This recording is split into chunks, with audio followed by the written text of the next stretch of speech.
ಗುಂಡೇಟು ಹೋಟೆಲ್ಗೆ ನುಗ್ಗಿ ಭದ್ರತಾ ಸಿಬ್ಬಂದಿ ಮೇಲೆ ಫೈರಿಂಗ್. ಟ್ರಂಪ್ ಉಪಾಧ್ಯಕ್ಷ ವ್ಯಾನ್ಸ್ ಸೇರಿ ಎಲ್ಲರೂ ಶಾಕ್.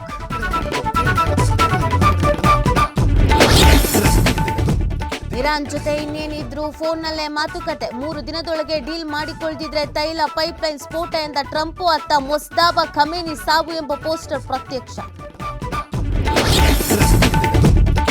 ಏನು ತೀರ್ಮಾನ ಆಗಿವೆಯೋ ಅವರು ಜಾರಿ ಆಗುತ್ತದೆ. ಹೈಕಮಾಂಡ್ ಸೂಚನೆ ಪಾಲಿಸುತ್ತೇವೆ. ದೆಹಲಿಯಿಂದ ಮರಳಿದ ಬೆನ್ನಲ್ಲೇ ಡಿಕೆಶಿ ಹೇಳಿಕೆ. ದಿನದಿಂದ ದಿನಕ್ಕೆ ರಾಜ್ಯದಲ್ಲಿ ಬಿಸಿಲ ಅಬ್ಬರ ಹೆಚ್ಚಳ. ಸನ್ಸ್ಟ್ರೋಕ್ ನಿರ್ವಹಣೆಗೆ ಆಸ್ಪತ್ರೆಗಳಲ್ಲಿ ವಿಶೇಷ ವ್ಯವಸ್ಥೆ. ಜಿಲ್ಲಾಸ್ಪತ್ರೆಯಲ್ಲಿ 10, ತಾಲೂಕು ಆಸ್ಪತ್ರೆಯಲ್ಲಿ 5 ಬೆಡ್ ಮೀಸಲು. ಆರ್ಸಿಬಿ ಡೆಲ್ಲಿ ನಡುವೆ ಹೈ ವೋಲ್ಟೇಜ್ ಮ್ಯಾಚ್. ಸೋಲಿನ ಸೇಡು ತೀರಿಸಿಕೊಳ್ಳುವುದಕ್ಕೆ ಚಾಂಪಿಯನ್ಸ್ ಕಾತರ. ವಿರಾಟ್ ರಾಹುಲ್ ನಡುವೆ ಬಿಗ್ 5 ಫಿಕ್ಸ್.